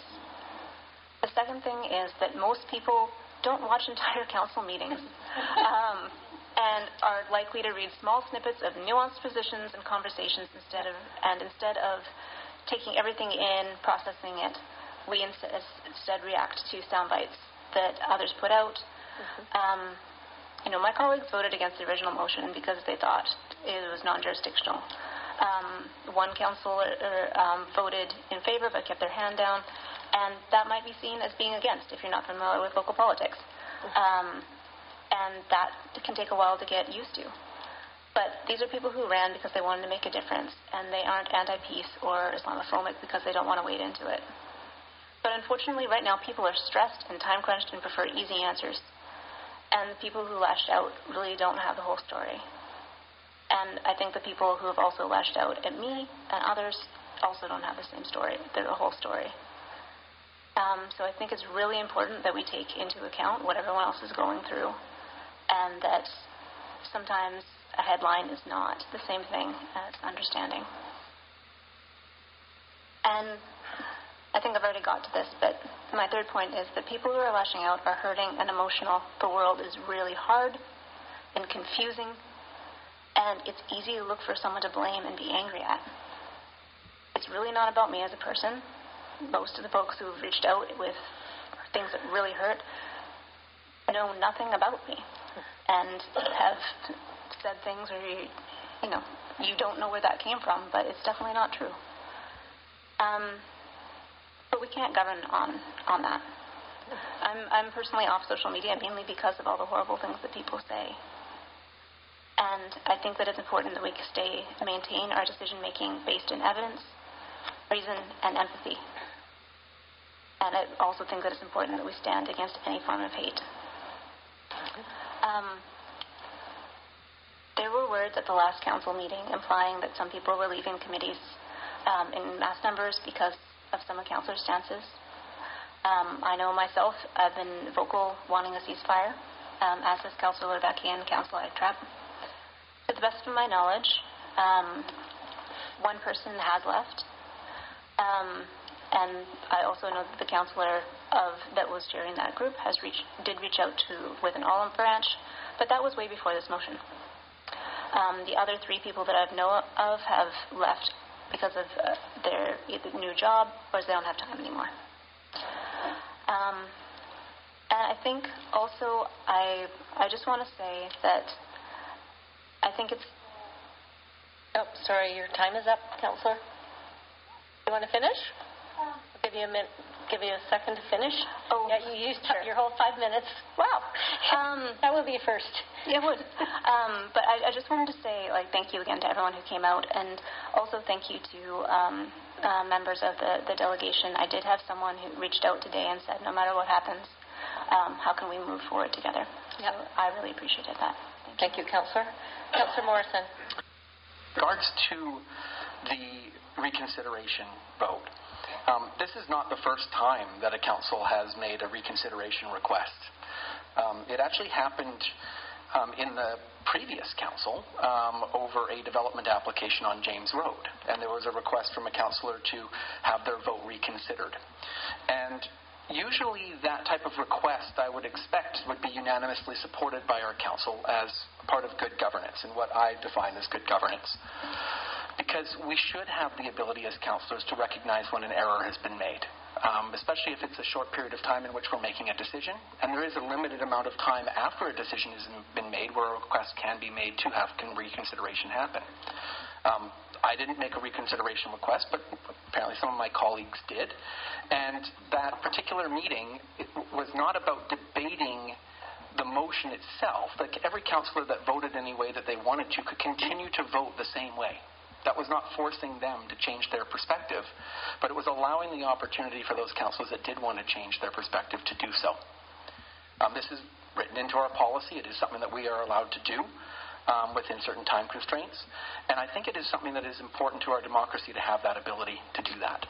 In many cases, we're making decisions on things, some cases amendments to clauses that we have up on the board, that we haven't had a chance to really think through the full repercussions of what can happen. And in that particular council meeting, like I mentioned before, the one prior, there was an option given to us literally an hour and a half, 2 hours before the meeting occurred. And to try to wade through that is sometimes difficult. And I would hope that my colleagues are dedicated to making sure that they get their decision right in the long run. We want to make sure that we're representing the best of all of our community, at least I do.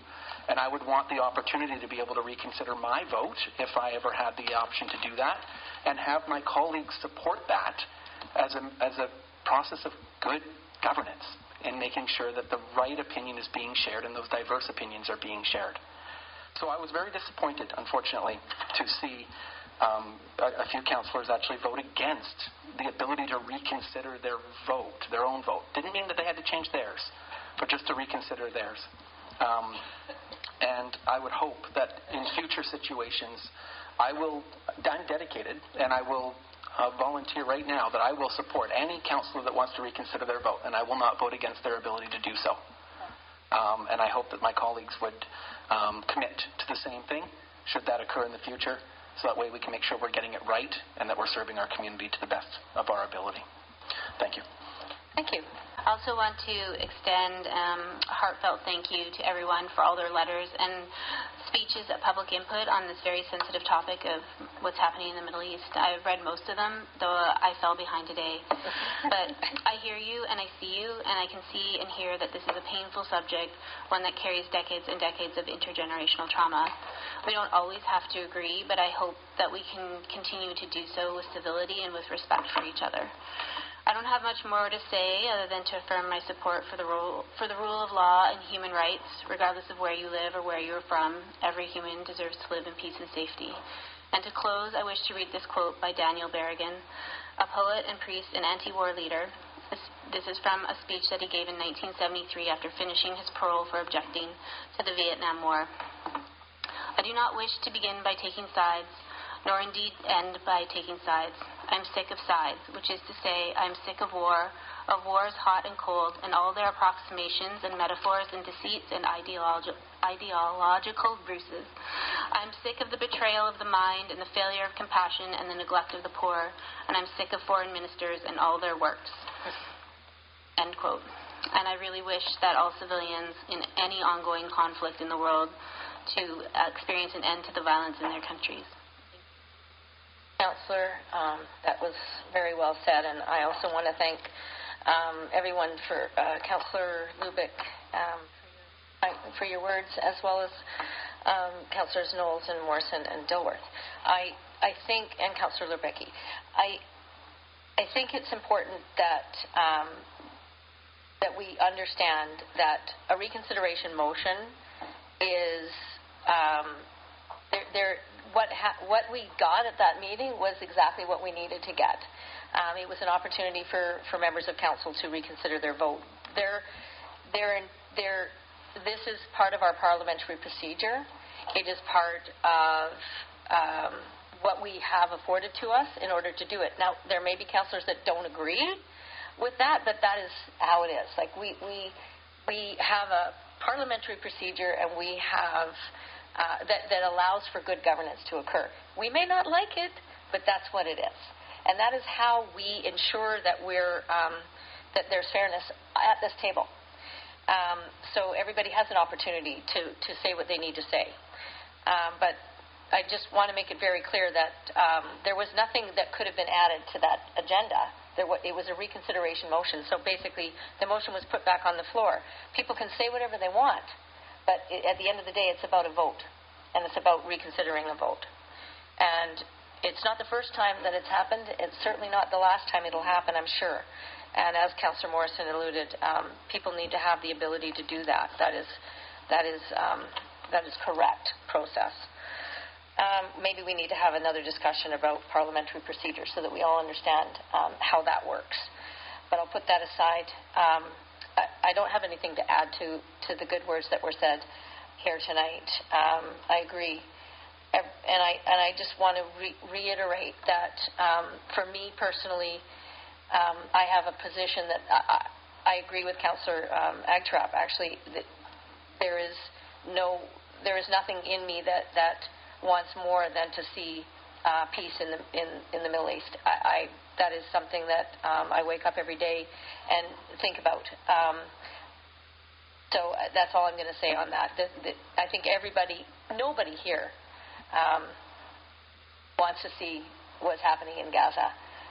But saying that I don't believe that it's within our jurisdiction as in our role as city councillors, I reject the notion that that if I'm not willing to tell the federal government how to do their job, or that we need to step in on something like this, that makes me a Muslim-hating, genocide-loving, Islamophobic colonist, which is what I was referred to as. I'm none of those things. I don't believe anybody up here is any of those things. So I reject that outright. There's so much polarity and so much division at the senior levels of government in every party. It is sickening. And so local government is supposed to be a place for communities to feel safe. And in what happened over the last couple of weeks, if that caused, and I know it did, anxiety or members of our community to feel unsafe or to feel enraged that we'd made a certain decision, that is unfortunate, and I apologize for that. I think my biggest mistake in all this was voting for that first motion, and that was on me. I felt uncomfortable going into the meeting, dealing with this. I made it really clear I didn't support getting involved, wading in on behalf of the residents on something like this, and despite the fact that I feel that we all have obligations as humans to take a position, it's not the place for the city government. The place for city government is not to get into this divisive, sort of polarizing, which it obviously is based on everything that's transpired, issue. It doesn't come down to a simple, it's not black and white in my view, and I think that this is a good lesson for everyone here. So we have a speakers list, so if it's okay, I will go back to that, and then people that are still here can speak, and you can wait for your name to come up. And then we also have another list up at the... No one has signed up. Nobody has signed up. Okay. So before we get going, as a reminder to members of the public... What? Oh, okay, let's do that right now. Somebody want to make a motion to extend that? 30 minutes. Moved and seconded. All in favor? Opposed? Carried. Thank you. As a reminder to members of the public, while we encourage civic engagement and welcome your participation in the public portion of our meeting, there are expectations regarding appropriate conduct and decorum at council meetings. We ask all members of the public to ensure that matters raised with council are constructively focused on issues and not individuals, and that any engagement with or about city staff or council is addressed in a manner that is consistent with these expectations, so that we can all engage in this space in a manner that is respectful and constructive and abides by the city's respectful workplace policy.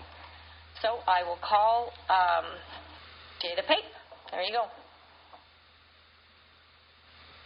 All right.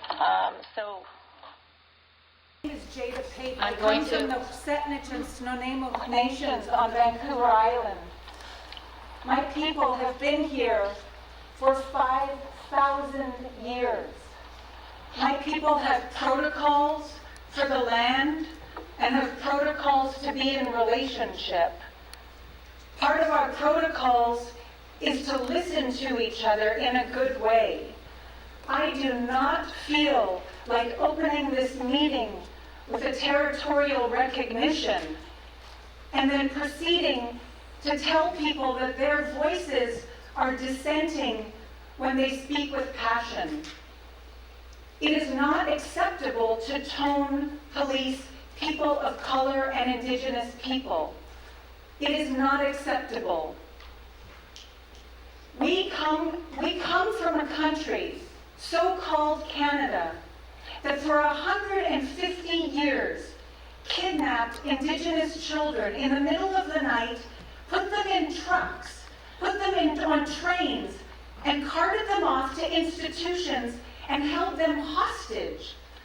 And I know this to be true because I am the descendant of one of those people. I am the descendant of somebody who survived residential school. I am the descendant of people who raised me up to speak the truth, and to stand in solidarity when people are being oppressed.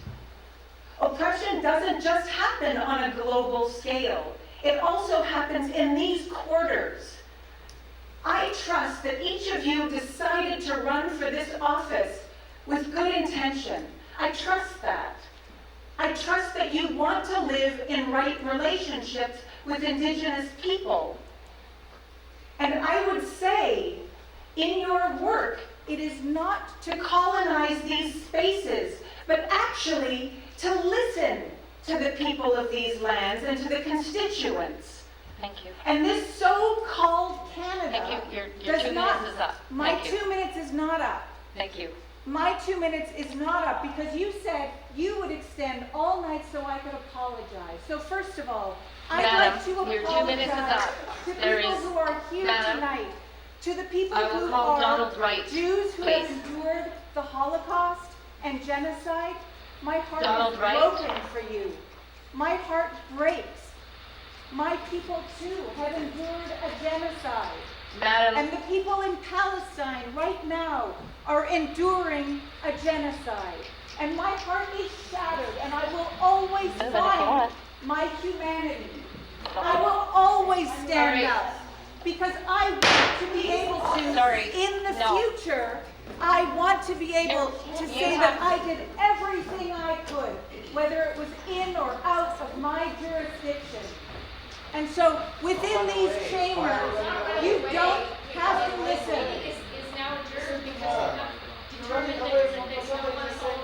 When you walk away from Indigenous people after a land acknowledgement, when you decide that your protocols hold court over mine, I will tell you right now that you are not welcome in these homelands. You are not welcome in these territories. And I do not have to shame on you, Mayor. Shame on you. And I will also say to everyone who's come out and stayed tonight with your hearts open, willing to let your hearts break over and over, my solidarity is with you.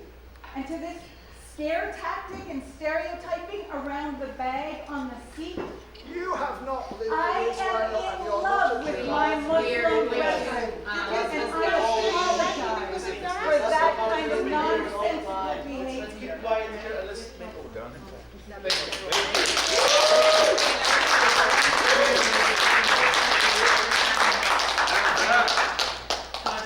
An issue for the rest of the people that want to speak, because we agreed to conduct ourselves in a way that was respectful. We didn't agree to it. You patronized me. You condescended to me, and you decided.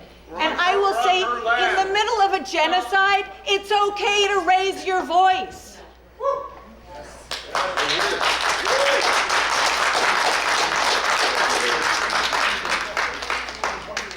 Double standards! What are you talking about? I have maps of all. What do you want to happen to the Palestinians? You want them to go? We waited to talk. You say people are wanted to see. There were Jews living with us. My family used to trade with Jews. Those who came from elsewhere that pushed everybody out and killed many of my family members. We need to divide from families. We demand our right to speak. We demand our right to speak. We demand our right to speak. We demand our right to speak. We demand our right to speak. We demand our right to speak. You made us wait all that time and you didn't let us speak. That's unbelievable.